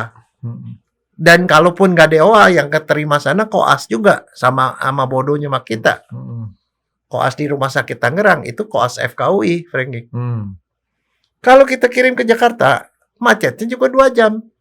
DOA juga. Paling dekat Sumber Waras, Frankie. Iya. Yang nerima mahasiswa Trisakti. Ya sama-sama kayak kita, blow on yang gitu loh. Tapi di sini, kalau kita lakukan sesuatu, mungkin ibunya selamat. Tapi kalau kita tidak melakukan sesuatu, dua-duanya mati pasti. Dan ini kita periksa masih hidup, Frankie. Jadi akhirnya dokter aborsi itu. Bukan saya. Kebetulan saya ketua grup. Oh. Ketua grup orang yang bertanggung jawab terhadap bersama 5 orang gitu. Oh, Danru dokter. Komandan. Keren juga dokter. Terus saya bilang begini, apa yang mesti dilakukan? Akhirnya kita terangin ke keluarganya. Dia bilang, dok tolong dok. Jadi panggil-panggil masalahnya dokternya kagak tahu. Kita suruh nyusulin juga nggak ada datang tuh dokternya. Kita tahu apa yang mesti dilakukan, tetapi kan kita nggak punya kewenangan. Kita koas, dokter pun belum. Tapi salahnya apa? Salahnya kita udah tahu caranya membantu gitu loh. Saya tahu caranya membantu, tapi saya nggak punya kewenangan. Dikirim ke sana, mati ke sini mati. Kalau ke sini mungkin hidup gitu loh. Kita sih sebenarnya nggak berani, Frankie. Tapi sebagai ketua grup kan saya ngambil alih. Dia keluarga sampai sujud-sujud di depan kita. Dok, tolong dok. Kita bilang kalau yang mesti dilakukan cuma satu, janinnya dikeluarin, ibunya mungkin selamat. Tapi kita nggak janji. Ibunya mungkin selamat, tapi janinnya pasti nggak bakal selamat. Ya tolong. Tapi kami nggak berwenang. Nggak apa-apa dok, kerjaan apa? Akhirnya saya nanya, itu kan jadi itu cuma perlu 2 orang. Siapa yang di antara kalian yang mau berani nemenin saya untuk ngeluarin bayinya? Ke teman-teman koas lainnya dok. Satu orang bilang cowok. Oke, katanya, gua mau nemenin lo. Lakukan. Bayinya udah 5 bulan. 5 bulan tuh ukurannya kira-kira 25 cm, Frankie, segini. 1 jengkalnya gini. Kondisinya hidup, masih hidup. Nah, kalau mau ngeluarin itu 5 bulan tuh sudah sepusar, Frankie. Rahimnya sepusar. Udah tinggal tipis rahimnya. Kalau janin dikeluarin, rahimnya robek. Ibunya perdarahan mati. Jadi yang mesti dilakukan cuma satu, Frankie. Itu ajarannya pada waktu itu. Bayinya yang harus dipotong-potong. Keluarin bagian per bagian. Oke. Ini udah di bawahnya udah kebuka tuh mulut rahimnya. Tangan masuk. Kita gunting si bayinya. Hidup-hidup loh. Gunting kakinya. Keluarin kakinya, keluarin tangannya. Terakhir keluarin kepalanya. Cukup keluar. Perdarahannya mendingan mereda. Kita suntik. Langsung perdarahan stop. Pada saat perdarahan stop, temen datang bawa darah. Transfusi. Sorenya dokternya datang. Ibunya selamat. Survive ya? Ya, tapi bayinya udah kepotong-potong. Dokternya datang. Kita diadili, Frankie. Dimaki kita semua berlima. Kamu tuh gila ya katanya. Melakukan itu. Terus kita bilang, bukannya kita gila. Salahnya kenapa kita dikasih tahu caranya melakukan aborsi. Sebab kalau kita nggak ngapa-ngapain, dia mati. Ibunya mati. Kalau saya kirim ke sebelah sana, dia DOA. Ke sebelah sini DOA. Juga nggak ada lebihnya sana sama sebelah sini. Kita lakukan ini karena sebagai seorang dokter, kita tahu caranya, kita bisa kerjain, dan itu diminta sama pasien. Ada informed consent. Informed consent. Dia minta. Dia bilang, kamu gila. Terus kita akhirnya kita ngomong sama dokter yang gini. Dok, kalau seandainya nggak ada kami, ada dokter di situ, dokter berani nggak melakukan? Tidak, dia bilang. Saya biarkan ibu itu mati. Ya. Itu dokter umum. Tapi saya cuma ngomong, sebagian dokter akan lakukan seperti itu, Frankie. Saya nggak habis pikir kalau dokter yang ngomong kayak gitu, dibiarin dua-duanya. Kan mendingan 1 daripada 2, dok. Ya, tapi masalahnya berani apa enggak? Ya. Nah, akhirnya, saya jadi dokter forensik. Teman saya itu jadi profesor penyakit dalam sekarang. Boleh sebutin dok namanya dok? Jangan. Jadi saya cuma ngomong. Soalnya dari dulu dia udah main ke dalam-dalam terus tuh. Enggak, tapi saya cuma ngomong. Yang namanya begitu, kalau ditanya sama mungkin dari 10 koas, belum tentu 1 yang berani melakukan itu. Gampang lah dok, saya cari namanya dok. Tahu nggak dari mana dok? Dari mana? Angkatan Dokter Jaya saya cari sekarang yang profesor penyakit dalam. Enggak, tapi saya cuma bilang bahwa yang namanya gitu, itu adalah sesuatu yang orang nggak ngebayangin, Frankie, sebagai seorang itu, kayak gitu. Ya. Terus dia bilang gini, di dokternya tanya satu, kamu tahu nggak kan sebenarnya, kalau kamu lakukan itu, terus kemudian pasiennya mati, yang tanggung jawab siapa? Terus saya langsung jawab, dokter. Kami kan belum tanggung jawab, karena kami belum dokter. Iya, salahnya sendiri kenapa dia nggak ada di tempat ya dok ya? Ya enggak, tapi itu masalah Tapi lah. tahun 85 belum ada handphone tuh dok kayaknya dok. Belum. Jadi si dokter itu mau dicari kemanapun ya susah. Enggak, tapi kita suruh susulin juga enggak balik-balik, Frankie. Jadi baru ketahuannya bisa sore, udah malam, udah semua selesai. Ibunya besoknya udah pulang, Frankie. Ya, Oh, masih pucat gitu ya. Makanya saya tuh mikirkan kayak gitu dok. Ini si dokter ini nggak pakai rasio ke manusianya dengan apa namanya? Enggak, tapi Ini ya. sekarang kalau kamu sendiri jadi dia, mungkin pada waktu itu saya nggak ngerti hukum, Frankie. Nah, dia tahu kalau seandainya sampai ibunya mati itu bisa 15 tahun lagi. Walaupun dia bisa ditolong dengan pasal 38 overmah. Kalau saya sih ngikutin dokter Jaya, resiko udah saya tanggung aja dulu dok. Soalnya masalahnya gini, kita biarin orang sekarat, kita nggak ada action apa-apa, mendingan kita ada actionnya dok. Nah, justru itu saya bilang begini, kan makanya saya selalu ngomong. Sebenarnya yang salah dalam hal itu adalah kenapa kita diajari caranya. Kalau cara itu hanya diajari pada PPDS penyakit kandungan, SPOG, kan kita kita liatin aja. Kita nggak ngerti. Ya gua nggak ngerti, gua nggak bisa nolong, mau diapain gitu loh. Tapi kalau kita bisa nolong, ya kita nggak nolong kan kita salah. Dok, sampai sekarang diajarin nggak di tingkat-tingkat berapa? Sampai sekarang? Diajarin. Berarti masih boleh. Nggak, apalagi undang-undang sekarang membolehkan. Ya, tapi saya nggak tahu itu apa undang-undang itu nanti mau dirubah lagi, saya nggak tahu. Karena biasanya undang-undang itu berubah. Sebenarnya tujuannya adalah salah satu pasal pada Undang-Undang Nomor 17 Tahun 2023 itu, pemerintah pusat dan pemerintah daerah ya berkewajiban untuk melindungi dan menjaga ibu-ibu hamil supaya mereka aman. Jadi keamanan itu yang jadi utama. Jadi memang udah pro choice, Frankie. Keamanan dalam hal kehamilan gitu loh. Ya, jadi kan ini kan sumbernya kan gara-gara bukan hanya kehamilan tidak diinginkan saja dok, yang kayak begitu dok. Jadi kadang-kadang kan keadaan kehamilan diinginkan tapi beresiko pun tetap aja ada tindakan abortus tadi kan dok ya. Tapi ada satu yang hilang Frankie di undang-undang yang baru. Soal cacat itu. Nah, sekarang gini, misalnya contoh ya. Orang kan sekarang dengan teknologi kan sudah bisa nih, lagi hamil diperiksa.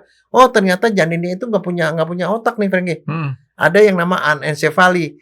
Jadi orang dia cuma punya kepala dari sini ke belakang sini. Jadi atasnya nggak ada. Otaknya nggak ada, Frankie. Anencefali nggak punya otak. Janin itu kalau lahir bisa hidup. Bisa 2 minggu hidup, bisa. Tapi begitu dia meninggal. Nah, sekarang dokter udah tahu pada waktu di dalam kandungan. Boleh dibuang nggak? Itu masalahnya. Kalau undang-undang yang nomor 36 itu bilang itu boleh. Tapi di undang-undang yang baru itu nggak ada, hilang. Satunya lagi orang cacat bawaan. Orang kan ada ya yang orangnya lengkap tapi tangannya cuma sepotong kecil, kakinya sepotong kecil. Itu kan nggak bisa hidup di maksudnya kalau di luar itu pun dia tidak bisa mandiri kan? Itu boleh pada waktu Undang-Undang Nomor 36 tahun 2009. Tapi undang-undang yang baru itu hilang, nggak ada. Dokter ngomong masalah otak tadi, saya makannya di Sederhana dok. Makan tuh kesukaan saya itu dok. Jadi saya tuh berpikiran gini, kalau masalah cacat bawaan dan sebagainya dok ya, itu kan tadi dokter cerita tuh di kota, kalau dia bisa dideteksi lewat USG dan sebagainya. Kalau di daerah kan tetap aja abortus seperti itu sah-sah aja karena dia nggak tahu bahwa itu akan terjadi bawaan apa enggak. Enggak, tapi bukan berarti nggak bisa dirujuk, Frankie. Oh gitu kan ya. Bisa dirujuk ke kota. Dari kampung bisa ke kota kan, dari situ dirujuk. Ya, kan. Dokter tuh di TV tuh ada dok, bahwa ibu ditandu pakai apa dok? Bambu 2, pakai kain sarung, ditandu tuh dok, kilometeran dok. Saya ngelihatnya udah nggak tega dok. Yang kayak gitu kadang-kadang miris ya dok ya. Mestinya memang kesehatan di Indonesia ini harus lebih banyak diperbaiki lagi, Dok. Dan dokternya harus dibanyakin gitu ya. Iya, tapi sekarang masalahnya bukan dibanyakin, Frankie. Distribusinya diperbaiki. Dokter banyak yang udah banyak di Indonesia, cuman mah udah numpuk di kota-kota besar, Frankie. Kamu tahu nggak di puskesmas di Jakarta ini satu puskesmas berapa dokter? 7. Bisa 5 sampai 7, bisa 10. Nah, di daerah ada puskesmas yang tidak ada dokternya, Frankie. Yang ada perawat di situ. Nggak mau ya dokter ke sana ya? Hah? Nggak mau ya? Bukan nggak mau, itu distribusikan tugas pemerintah. Bukan Oh, dokternya kagak mau. Lah masa tiba-tiba bisa nongol di Irian Jaya, nggak mungkin lah. artinya Kan saya dikasih surat ditugasin. tugas aja ke sana, Dok ya? Ya itu, maksudnya yang kurang distribusinya. Misalnya dokter spesialis, distribusinya ya di kota besar semua, nggak ke daerah gitu loh. Kan distribusi kan urusan pemerintah. Ya Oke. dong. Jadi pokoknya sekarang dokter SPOG ya, Dok ya, tetap nggak bisa disalahin kalau dia melakukan sesar lah, Dok ya, karena istilahnya nggak ada larangannya. Kok sesar? Sesar kan tadi yang saya tanya, Dok, kan sesar itu kan pengeluaran paksa, Oh, ya kan? oh iya. Yang tadi saya ngomong sama dokter. Tapi itu sebenarnya kalau ada indikasi medisnya itu nggak dianggap sebagai apa-apa karena mens rea tidak ada, Frankie. Ya menstruanya tuh cuman gara-gara sial doang, Dok. Enggak, bukan siong aja. Tapi cocok nggak sama bapaknya. Kalau bapaknya yang ini ciong katanya dia. Iya, Dok. Atau dicari yang hari bagus kan gitu. 06 2006 2006. Aduh, gitu. Oke. Saya lagi mikir nih, Dok. Terus lagi mikirin si Mola, nanti katanya sih 9 minggu doang deh, Dok, hamilnya, Dok. Dokter tahu kan Mola kan, Dok? Hah? Katanya 9 minggu doang, Dok.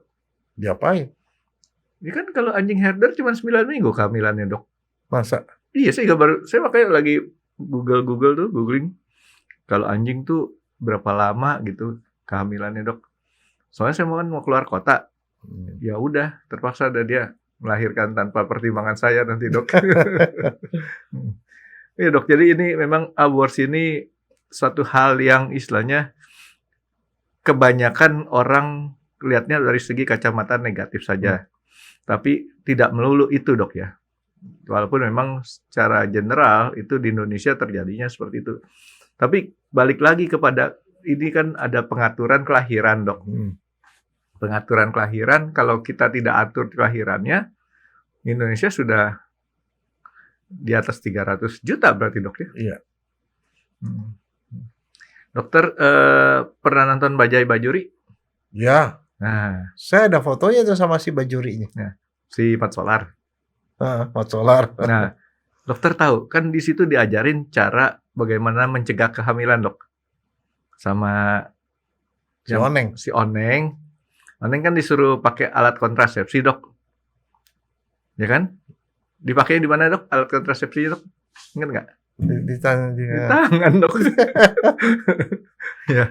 Oke lah, Dok. Ada yang lain, Dok, untuk aborsi ini, Dok, supaya orang-orang nggak salah tangkap bahwa aborsi itu suatu hal yang misalnya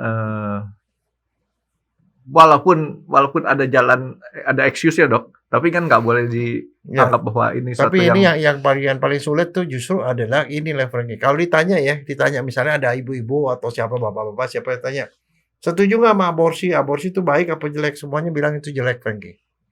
Jadi kalau harus dilarang nggak dilarang, pasti ngomongin begitu. Tapi kalau ditanya lebih lanjut, ternyata itu berlaku hanya untuk orang lain, Frankie. Ditanya, sekarang ini Pak, pertanyaan nih, aborsi bagus apa enggak? Jelek. Kalau itu setuju nggak aborsi dilarang? Setuju. Terus sekarang gini Pak, misalnya Bapak punya anak Bapak ternyata menghamili adiknya, incest. Kira-kira setuju di aborsi apa enggak? Setuju itu. Enggak, dia nggak ngomong gitu, Dok. Satunya lagi, selingkuh.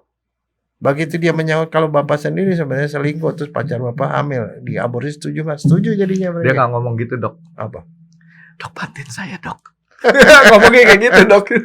Enggak, maksudnya saya, yang itu subjektif sekali. Dan satu yang paling susah adalah indikasi sosial, Frankie. Oh iya. Itu berat tuh, Dok, kalau sampai sosial. Ini sosial susah. Kenapa begini? Oh, saya udah terlalu tua, malulah hamil. Nah, itu. Hmm. Ini saya gini-gini. Oh, karena saya kerjaan saya lagi sedang ini, saya baru lagi naik karir sedang naik-naik nih. Kalau hamil kan saya masih ngurusin anak apa segala macam gitu. Saya nggak mau hamil lah. Itu. Itu tapi secara umum itu tidak dianggap sebagai indikasi medis Franky. Itu. Ya, problematika hidup dok ya, Ya. rumit dok ya. Tapi kalau udah ngomong soal agama itu lebih ribet lagi, lebih repot lagi Franky. Pokoknya tuh kalau masalah ngomong aborsi kayak tadi dokter bilang tuh rumit dok ya. Kalau sederhana di mana dok? Di rumah Nah. makan dok. Nah, itu. Tapi di situ otak selalu ada. Nah, itu dia dok. Oke dok, kita makan dulu dok, gara-gara otak jadi pengen makan lagi dok. Terima kasih sudah menonton X Undercover. Jangan lupa like, comment, dan subscribe. Dan ditunggu ya video-video kami selanjutnya. Nah, buat kalian, jika ada pertanyaan untuk Dr. Jaya, boleh banget komen di bawah. See you guys!